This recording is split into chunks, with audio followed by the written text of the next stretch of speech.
Good afternoon, everyone. Welcome to Teen Science Café Network with Carolyn No. We're just going to go ahead and pass it along to Carolyn for, I'm sure, another wonderful presentation at the Kayak Conference. Hi, all. Welcome. I think you all can still hear me, right? Awesome. I'm Carolyn No. I work for the Teen Science Cafe Network as a resource guide. As you can see, we have our website here, teensciencecafe.org. That website is getting up, so I apologize in advance that there are a lot of dead links on that site. We're hoping that next week we'll have a new one. As you're probably wondering, what is Teen Science Cafe Network? And the Teen Science Cafe Network it's a group of people who facilitate teen science cafes. I left in health there. I'm so sorry. I do teen health science cafes where I work, but they can have any sort of theme that you'd like them to have. There are about, I would say, 50 of us out there who are doing these programs. And they really are just a way to get students interested and excited about STEM. And we bring in, specifically for this program, scientists in the local area to come and talk about their science and what they do.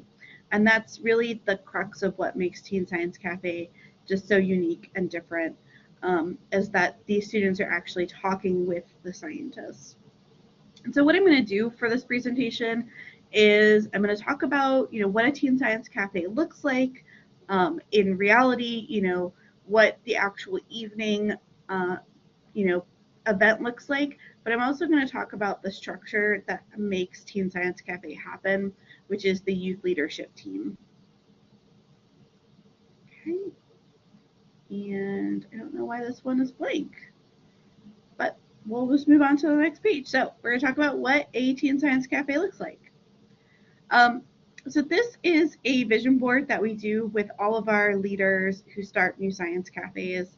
And as you can see, everyone has a different idea of what a teen science cafe looks like, but you can see some themes in here. A lot of people find this to be an inclusive and welcoming space for students. You can see in the middle, there's this like leadership piece, people who, we're working with students to become leaders, not just interested in science, but actually to be leaders in STEM.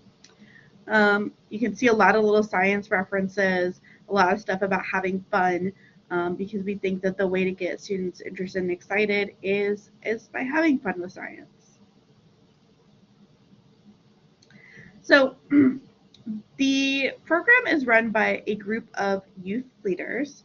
These are students who are invested in making the Teen Science Cafe happen at their location.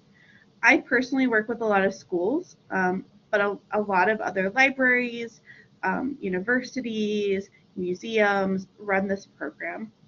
The youth leaders are in charge of deciding every part of the Teen Science Cafe program. That's, what kind of speakers they want to hear from, what food they want to have, how they market their program. This is their entire, they own this thing from start to finish.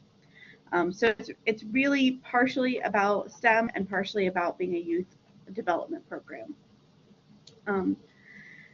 So we train them a little bit on some leadership skills. So you see they're here doing an event planning. They also participate in a dry run. So this is where they show the presenter who's going to come talk to them actually does a preview of their program, and the students are able to give the presenter feedback on what works and what doesn't work for them. And the presenters actually really enjoy this because most of them don't know how to talk to teenagers. They're all talking to their peers at academic presentations, and they don't really have an opportunity to talk to teens. Of course, food is probably the most important element of any teen science cafe. As you can see, we've got hometown pizza here, a fan favorite in our rural areas. So the students actually arranged this whole setup for their event. It's always kind of funny to see what they do. So you can see like they put all the cups out, and instead of like just kind of like stacking them up, so like they get these little bits of leadership opportunities throughout the whole program. It's really funny. This is a student who's introducing one of the speakers. So, neuroscience, it's new, very exciting. So usually they'll do a little bio for the speaker, get the students pumped and excited for the event. And then, of course, here is that presenter who was doing the dry run before, now actually doing her program. The students are looking at mouse brains in this picture. Previously, you'll actually see some like empty bottles of wine over here. It's really funny. She specializes in toxicity. So she had all of these products, empty products out on the table, and the students had to identify which ones were toxic. And they were all like very common everyday things you'd find in your kitchen. And basically everything was toxic, which was pretty fun. And then they did a activity where they were testing their reaction time. So they would drop this yardstick, and then they would try to catch it and see how fast they were at it. I always love doing this with teenagers because they all think they're really great drivers, but they don't always have the best reaction time, which is a big part of driving. And this is actually pre-COVID, so you kind of wonder, like, why are they wearing these masks? They did the yardstick activity without the masks on first, and then the second time they did it with a little bit of peppermint put into the mask to see if that would actually improve their reaction time. So they get to do these little fun experiments, all like very easy to implement. And I think the really cool thing about the network is it's been around for over a decade now. So we all have probably covered every single aspect of STEM to this point. So there are people out there who already have activities that can help your presenters come up with what they want to do. Of course, only one of my pictures showed up, but of course, I have a focus on health. So we had a nursing faculty member come out and talk about how you get geared up for surgery. So they got to wear all this gear. And this was literally like a month before COVID. So they were practicing hand washing techniques during this, and I really hoped it helped them in real life. And then here's another activity. You can't really see it very well, but around his like torso area, he's wearing this very cool device that like measures stress. And they were doing this like mentally stressful activity where they had to read. They had to find the color of the word. So it would be like the word is green, but the color of the word was actually orange. And then they were measuring how stressful that was for them. So you can see we kind of think of health very broadly in our programming. You can really take these things whatever direction you'd like to go. And then you can see here, this is actually the presenter here on the left who was running the activity and explaining to the students, how to measure what they were looking for. And then at the end of the year, we actually bring our students to campus to do a leadership celebration. I like to show this because it's something very special we have at our institution. These students are actually helping to deliver a simulation baby. So this is a mannequin that is delivering a baby. And this gentleman over here in the red shirt, I believe, is the one who ended up delivering the baby that day. Any questions so far? Okay. So really, how does the cafe work, right? So we've got the youth leadership team. The day of, we've kind of run through that where we have the whether the peppermint actually helped with reflexes. Now, studies have shown that peppermint does help with things like studying, I believe, but I don't know that it actually helped them with their reflexes. But they had fun trying. So essentially, these are all the really important parts of a teen science cafe. I keep putting the health in there. It's just Teen Science Cafe. We just do a health theme. Some people do like a marine biology. So we've got like a aquarium that does marine biology theme. If you have a special theme in your area, you are very welcome to add that to the Teen Science Cafe model. Um, so these are all the elements. We've got the committed adult leader. So that's someone like me who's working with the youth. You've got that youth leadership team. So those students who are invested in helping the program to happen, making those decisions. We do a little bit of training with our presenters. So we talk to them about what works for a youth audience, helping them come up with their activity, and then doing that dry run.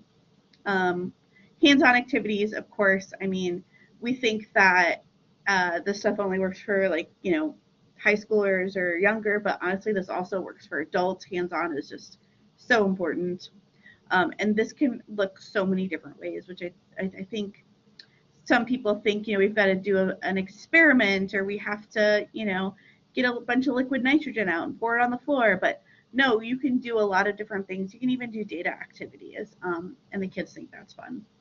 And then, of course, food. And I've seen the chats come through like, yes, of course, we're all going to do anything we can for free pizza. And that, I think, really helps with that informal aspect with the presenter as well, because we will invite the presenter to actually eat dinner with the students before they do their presentation. And that kind of sets up an environment where the students feel comfortable actually asking the presenter, questions during their presentation or afterwards. So this is kind of like the meat and potatoes. Yeah, there are a lot of different, so it's a good question. How do you find presenters? And Lauren, I know you wanted to ask these questions out loud for the transcript, I think. Thanks, Carolyn. I'm glad to read it off. So Courtney asks, how do you find presenters? Is it someone local, or do you find outside people? Okay, so me personally, I find a lot of presenters on my campus because I actually work for Northern Kentucky University. But we frequently will go outside of campus to find other people locally. And other cafe sites will do similar things where they'll either reach out to universities or they'll reach out to local people.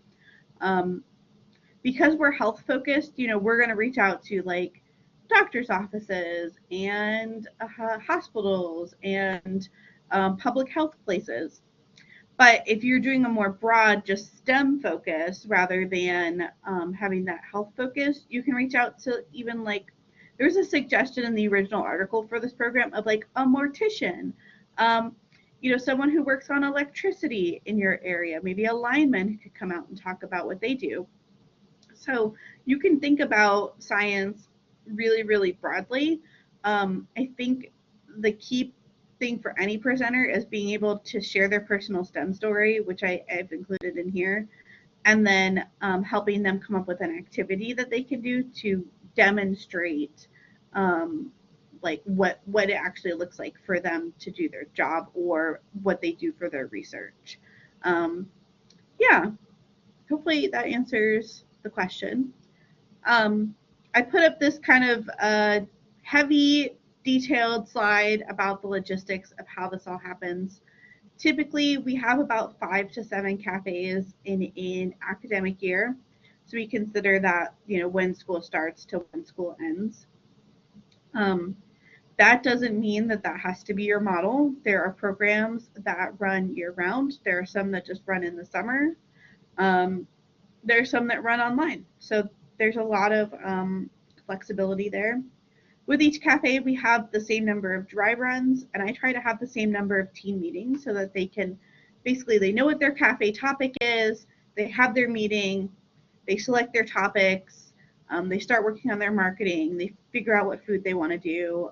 If they want raffle prizes or presenter gifts, that's when we can figure out all those details at that meeting before the cafe.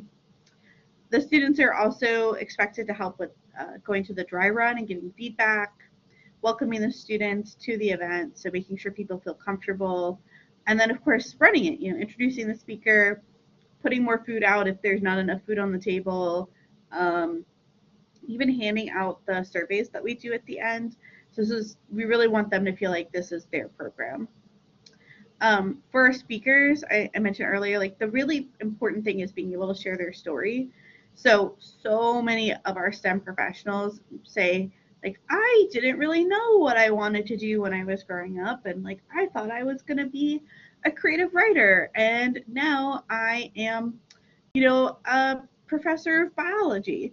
So we like to hear that they didn't know what they wanted to do, that they had kind of a wonky path to get where they were going. And the students really respond well to that, to know that they don't have to have it all figured out, but there are many pathways to STEM. Um, Other things we ask them to do is talk about like what their work is, whether that's research or it's in practice. So the researchers, a lot of times we have to work really hard with them to translate what they're researching into something that's relevant to the lives of teenagers. um, we've got a researcher here who has people like stick their hand into ice cold water and see how long they can last. So we have to make that relevant to the teens. We also ask them to collaborate with us on the activity ideas so that we can translate their work into something that students can actually like tangibly get their hands on, of course, and come into those presentations and doing the presentation. And then you really have to think about, if you want to do this, what is your role, right? The person who's kind of doing all the getting the youth leaders together, working with the presenters, and figuring out if that fits into your scheduling. So the adult leader really finds and vets those speakers. And when we say vet, it could be like, you've got a colleague who recommended somebody and you're like, oh, okay, like tell me more about what they did. Or you're out at a festival or something, you run into a booth that has like some scientists talking about something and you're like watching them do an activity and you're like, oh, okay, that would be really cool for a Teen Science Cafe.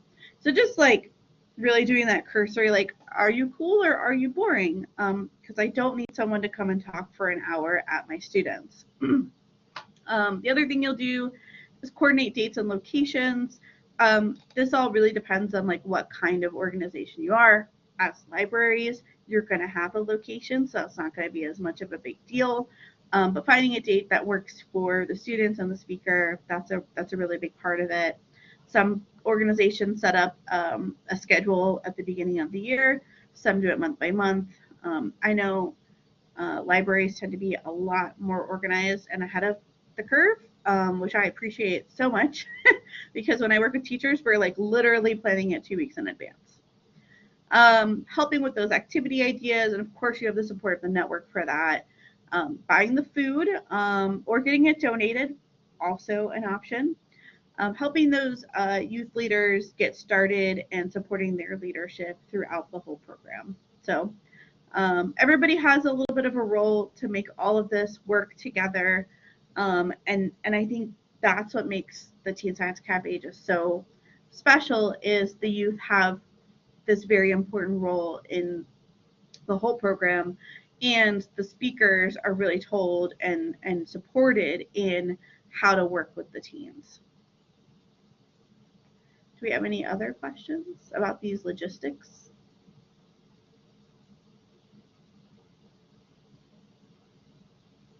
All right. Well, that's pretty much the long spiel. Like I said, I work at Northern Kentucky University. I am a resource guide for the Teen Science Cafe Network. We have an info session coming up on Monday at noon. So if you feel like you didn't get enough information on how to get started from this, very, very short presentation, we have an hour where we go into a little bit of the professional development that we offer as part of getting started with the Teen Science Cafe Network. But if you're also just like super jazzed and excited about Teen Science Cafe, we do have a professional development series that's probably going to start the last week of October, first week of November, where you would be able to participate in the professional development, and you would get all of the resources that we've acquired over the last decade or so of doing these programs, so that you could actually hit the ground running and start this program.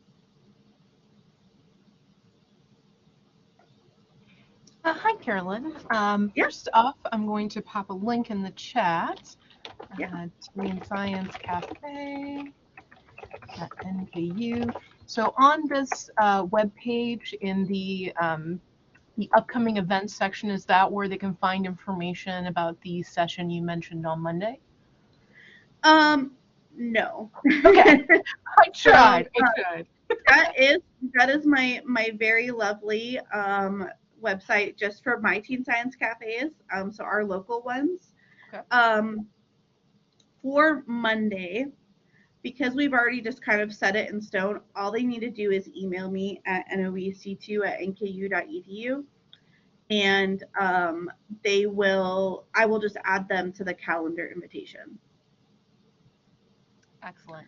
And then I But if you are ready, you're like, this is amazing, I have to do this right now. I do have a Google form for the upcoming professional development start. excellent. We'll make sure to pass that along. So I have a question. Sure. So for the various events that you've done, what topics have been of most interest to the teens you guys have been working with? My favorite is the when we do anything with zombies. They were really popular for a while. I'm not sure if they're as popular as they used to be, but there's so many ways that you could take that and talk about things like brain science.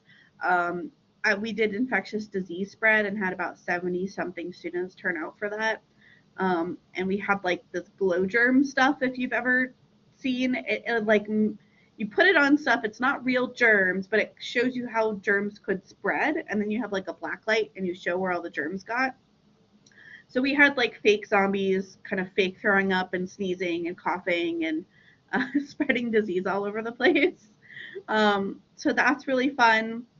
We have this amazing medical sociologist on campus who does this activity where they have these like sample families that have a budget, and then the students have to come up with, you know, what they're going to spend their budgeted money on based on the goals of the family and not just their budget of like what they have money on. So like if a kid wants to go to college, they have to factor in, okay, like do I need to be putting away money for that?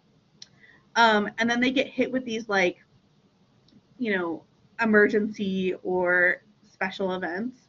And sometimes it's like hitting the lotto, and other times it's your kid broke their leg and, you know, they have a $500 bill.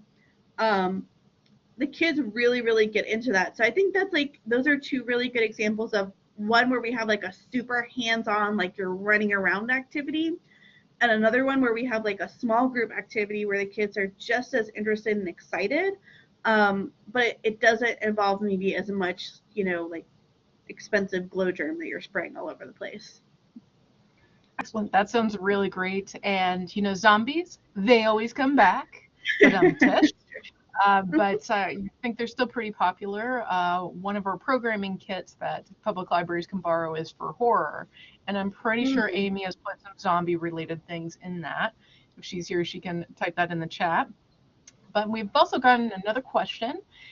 Caleb asks, is there any cost involved in the professional development event? there's no cost involved. That's supported by a grant. So there's no cost to the professional development. On the other hand, we don't have any funding for, you know, getting started with the program. But in our professional development, we do include a ton of information on um, finding funding for the Teen Science Cafes.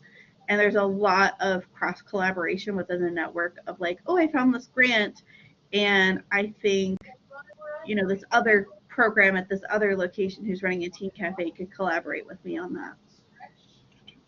You know, one thing some Kentucky libraries have been looking into is grant funding from the network of the National Library of Medicine. I believe Mm, November 4th is the next big deadline. Kind of wondered about that as a source of funding. Is that yeah, anything you have experience? I don't have any experience with that. My boss writes all the federal grants for our area, and I didn't know that was a grant option because I went to an NSF grant webinar, and they were like, "We don't do anything with health or medicine," and I was like, "I am leaving this webinar right now."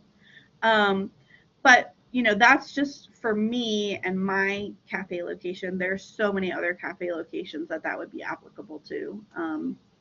You know, they we've got locations that specialize in like natural history, and they're a much better fit for NSF. Gotcha. Well, I will type in the chat the link to regional opportunities for Region 1, which Kentucky is located in. Cool. While I'm doing that, let's take another question from Caleb. I see the link for sign up. Is there a place with more information about this course in terms of time investment needed, expectations prior to the 90-minute intro session? Caleb, that's a really good question. We actually just redrafted our entire PD plan, and I should have included that in the form, and I'll probably update that like right after we get off this presentation. But essentially, we have a online course that you would be expected to do over the course of 3 weeks, and we've all kind of timed it out, and it's probably no more than an hour or so, depending on how much you want to invest in, time and energy and in doing some of the activities that are included.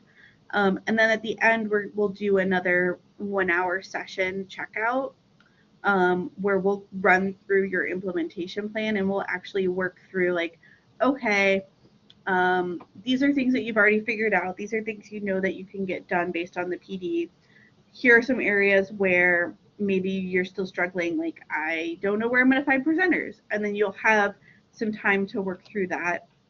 You'll also have a mentoring session during that 3 weeks where you can ask very specific questions about your own location and your own needs. And then after the PD is completed and after you turn in your implementation plan, then we do, I think, about 3 more mentoring check-ins after that. So we get you from your first meeting with your students, your first cafe, and then a nice wrap up at the end of the year. So you get a lot of support in getting your program off the ground.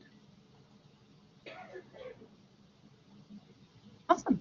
Thank you much. That was a great question. And now I need to go and update our Google form.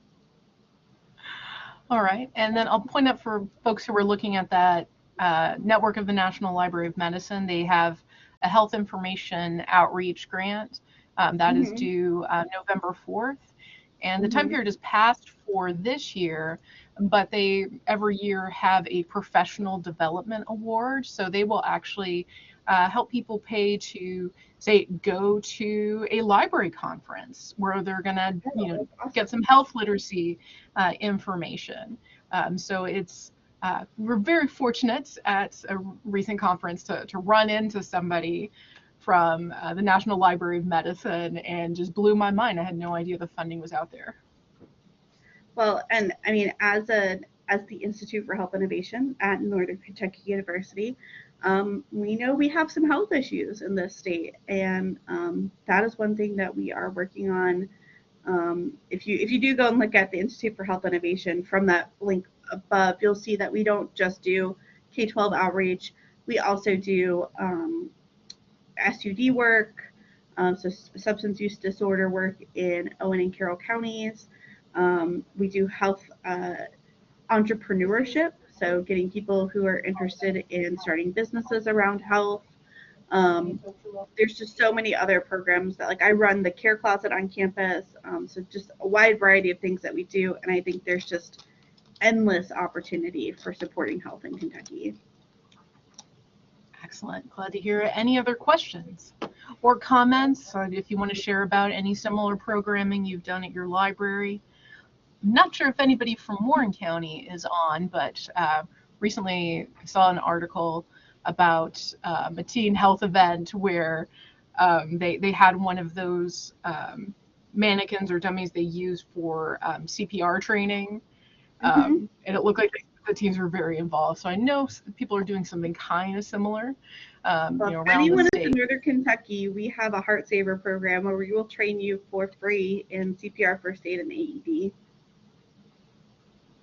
Very cool. So lots of stuff going on at the IHI. Not that I'm here just to promote that, but we have a lot of stuff happening. No, it sounds like you do. This is incredible. All right. Not seeing any other questions. I think we're ready to wrap this up. So thank you very much, Carolyn, for your time and expertise. I know we're going to have some folks following up with you, after the presentation is over. And you're welcome back to present anytime you would please. KDLA will be glad to host you again. Thank you so Okay, much. It was so nice to meet all of you. excellent. And then I'll go ahead and stop the